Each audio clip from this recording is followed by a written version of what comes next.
ஊடக நண்பர்களுக்கு வணக்கம். இன்று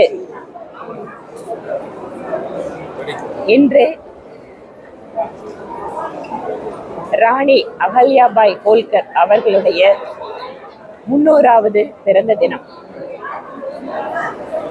கடந்த 10 நாட்களாக நாடு முழுவதும் பாரதிய ஜனதா கட்சியின் சார்பில், குறிப்பாக மகளிர் அணியினர்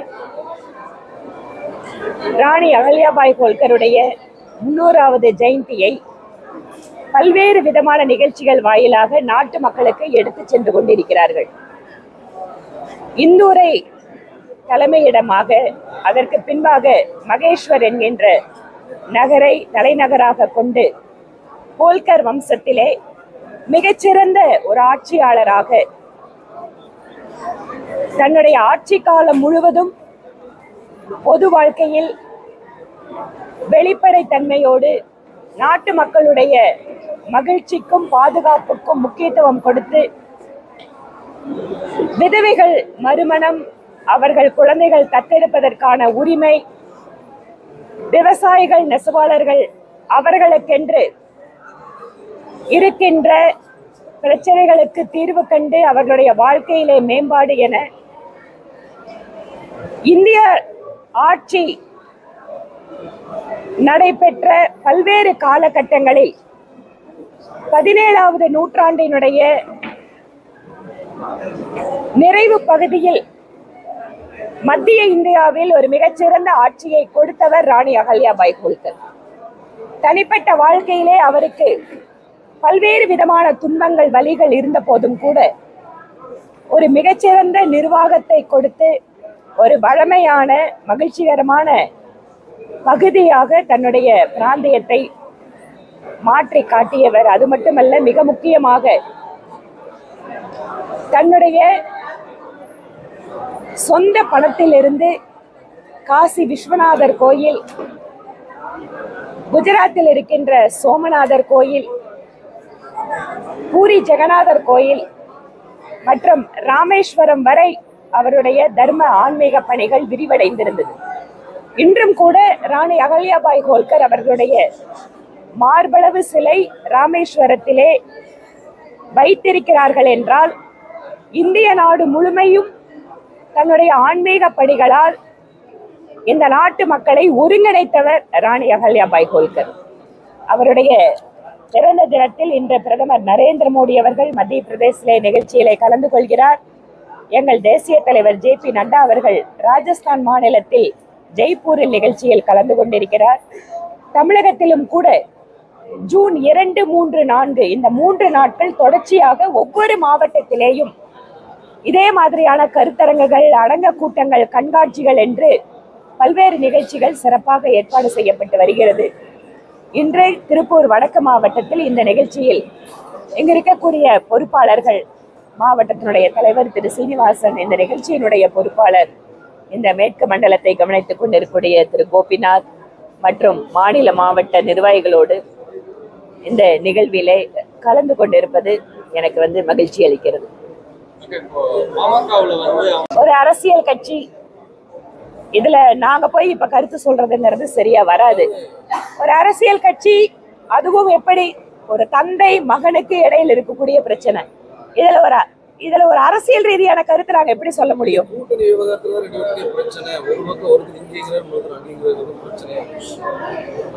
அதாவது கூட்டணி யாருடன் அவர்கள் சேர்வது என்பது அவர்கள் கட்சியினுடைய முடிவு. அதுல 2 பேத்துக்கும் மன வேறுபாடு வந்திருக்கு அப்படின்னு சொன்னா, அது பிஜேபி தரப்புல இருந்து நாங்க கருத்து சொல்றதுக்கு எங்ககிட்ட எதுவும் இல்லை. அது அவர்கள் அதை பார்த்து எப்படி வெளியில வராங்க, எப்படி அதை மாத்துறாங்கிறது அவங்க கையில இருக்கு.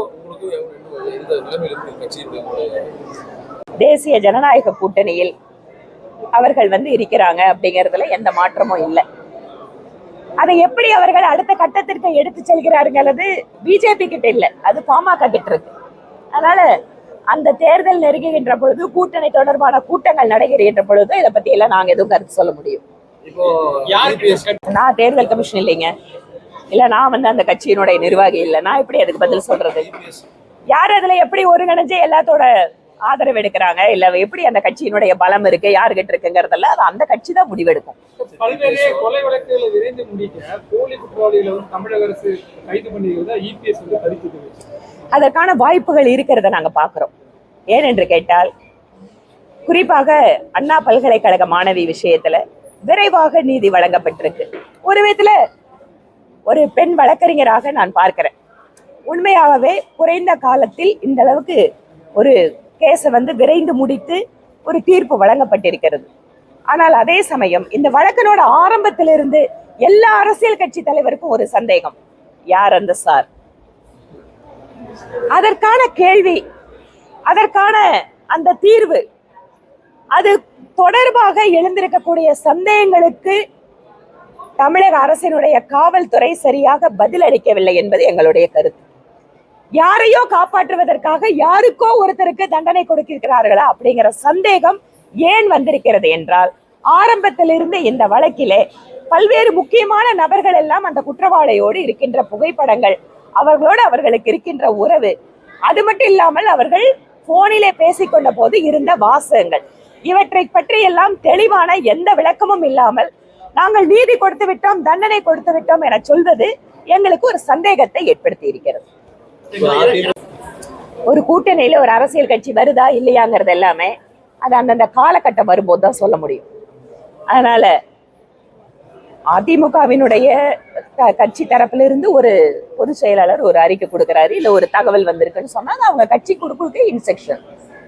இதை அதை முடிச்சு போடுறதா இல்ல அவங்க வருவாங்களா, இதுக்கு இந்த ஸ்டேஜ்ல நான் பதில் அளிக்க முடியாதுங்க.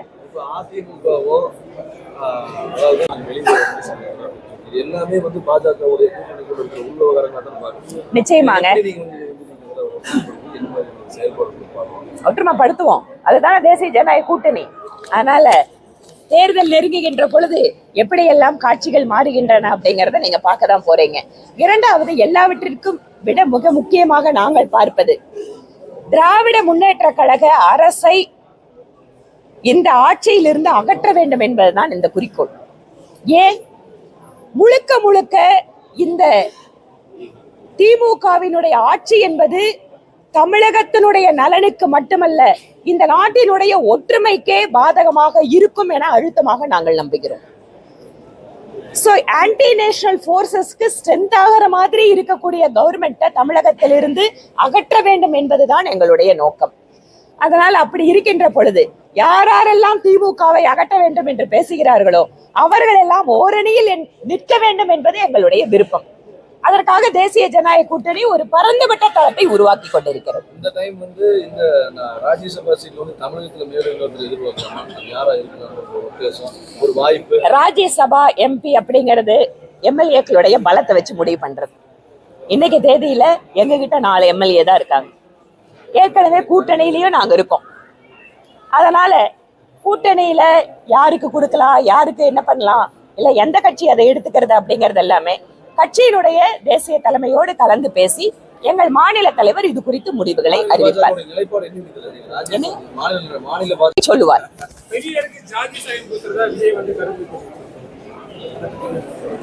அதாவது தமிழகத்துல திராவிட மாடல் அரசு அப்படின்னு சொல்லப்படக்கூடிய திமுகவினுடைய அரசுல பட்டியலினத்தை சார்ந்த நபர்கள் மீதான தாக்குதல் அதிகரித்திருக்கிறது.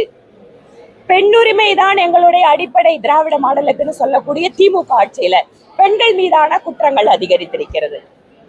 இந்த மாதிரி பெரியார் மண் அப்படின்னு பேசிட்டே பட்டியலின சகோதரர்களை எல்லாம் அடக்கி ஒடுக்குகின்ற செயலை திமுக அரசு செய்து கொண்டிருக்கிறது. இவற்றையெல்லாம் தொடர்ச்சியா நாங்க பேசிட்டு இருக்கோம். விஜய் அவருக்கு தெரிஞ்ச மாதிரி அவரோட பாணியில பேசியிருக்காரு. பேருந்து கட்டணத்தை தொடர்ந்து தொழில சாமானிய மக்கள் அதிகம் இந்த பேருந்து கட்டணம் ஆட்டோ கட்டணம் இது பரிசீலிக்கப்படும் அப்படின்னு போக்குவரத்து அமைச்சர் சொல்லியிருக்கு. அதாவது கட்டணம் குறைக்கப்படும் சொல்லுவாரா? பரிசீலிக்கப்படும் என்னங்க அர்த்தம்? அதாவது குறிப்பா நீங்க கேக்குறீங்க, அதிகமா தொழிலாளர்கள் பயன்படுத்துற எளிய மக்கள் பயன்படுத்துகின்ற வாகனங்களுக்கு இந்த மாதிரி கட்டணங்களுக்கு உயர்வு அப்படிங்கறத தொடர்ச்சி அவங்க பண்ணிட்டு இருக்காங்க. அப்படி இருக்கின்ற பொழுது பரிசீலிக்கப்படுனா தீர்வு என்ன? இந்த கவர்மெண்ட்ல எதுக்குமே தீர்வு எல்லாம் கிடையாதுங்க. மின் கட்டணம் மாசம் ஒரு தடவைக்கு வாக்குறுதி கொடுத்தாங்க, நடந்ததா? அரசாங்க ஊழியருக்கு வாக்குறுதி கொடுத்தாங்க, நடந்ததா? அரசாங்க மருத்துவர்களுக்கு வாக்குறுதி கொடுத்தாங்க, இது வரைக்கும் நடந்திருக்கா? இல்ல. இதெல்லாம் இன்றைய முதல்வர் எதிர்கட்சி தலைவராக இருக்கும் போது போராடுபவர்களுக்கு கொடுத்த வாக்குறுதி, இது வரைக்கும் நிறைவேற்றல. 4 வருஷம் முடிஞ்சாச்சு. இனி இவங்க என்ன பரிசீலனை பண்றது? இனி மக்கள் பரிசீலனை பண்ணுவாங்க, இவங்களுக்கு ஓட்டு போடுறதா வேண்டாமா? அதான் நடக்குது. துவக்குகின்ற வேலை அல்ல, எப்பவுமே தொடர்ச்சியாக செய்து கொண்டிருக்கின்ற வேலை. இங்க பூத் கமிட்டிகளை உருவாக்குறதோ, சக்தி கேந்திர கூட்டங்கள் நடத்துவது, இப்ப மாவட்ட நிர்வாகம் எல்லாமே புதிதாக அமைக்கப்பட்டிருக்கு. இப்ப மாவட்ட நிர்வாகத்தை தொடர்ந்து மாநில நிர்வாகம் வரும். ஆனால் தொடர்ச்சியாக அடிப்படை பணிகள் என்பது எந்த நிர்வாகம் மாறினாலும் தொடர்ச்சியா நடந்துட்டு இருக்கு. அதுல எந்த ஒரு குறைபாடும் கிடையாது. என்னங்க கட்டுப்பாடுங்கிற அளவுக்கு போறதுக்கு எனக்கு இப்ப வாய்ப்பு தெரியல. அது தொடர்பாக மருத்துவத்துறை தான் அதுல முடிவெடுக்கணும். அது கட்டுப்பாடு அவசியமா இல்லையான்னு நாங்க அதை சொல்ல முடியாது. ரெண்டாவது, கொரோனாவுக்கு ஏற்கனவே தடுப்பூசிகள் மக்களுக்கு எல்லாத்துக்குமே கொடுக்கப்பட்டிருக்கிற காரணத்தால வந்தாலும் அதனோட பாதிப்புகள் எந்த அளவுக்கு இருக்கும் என்னங்கிறதெல்லாம் அது மருத்துவர்கள் தான் சொல்ல முடியும். அதனால கொரோனா பரவுவதை தமிழக அரசு மனதில் வைத்துக் கொண்டு குறிப்பாக என்னென்னவெல்லாம் எச்சரிக்கை நடவடிக்கைகள் எடுக்கணும் அதெல்லாம் இப்ப இருந்து எடுக்க ஆரம்பிச்சிடணும். அதை நாங்க ஒரு கோரிக்கையா வைக்கிறோம். அதாவது கொரோனாவினுடைய பரவல் அதிகரித்துக் கொண்டு இருக்கும் போது சம்பந்தப்பட்ட துறையினுடைய அமைச்சர் அதற்கு முக்கியத்துவம் கொடுக்கணும். அவரு குடும்பத்தோட நேரம் செலவிடுறதோ வெளிநாடு போறதோ நாங்க தவறுன்னு சொல்லல. ஒவ்வொரு மனிதருக்கும் அவருக்கென்று இருக்கக்கூடிய உரிமைகள் இருக்கு. ஆனால் அதே சமயம் மக்களை பாதிக்கின்ற விஷயங்களை அந்த பொறுப்பில் இருப்பவர்கள் அக்கறையோடு பார்த்து கொள்ள வேண்டும் என்பதுதான் எங்களுடைய நிலைப்பாடு. நன்றி.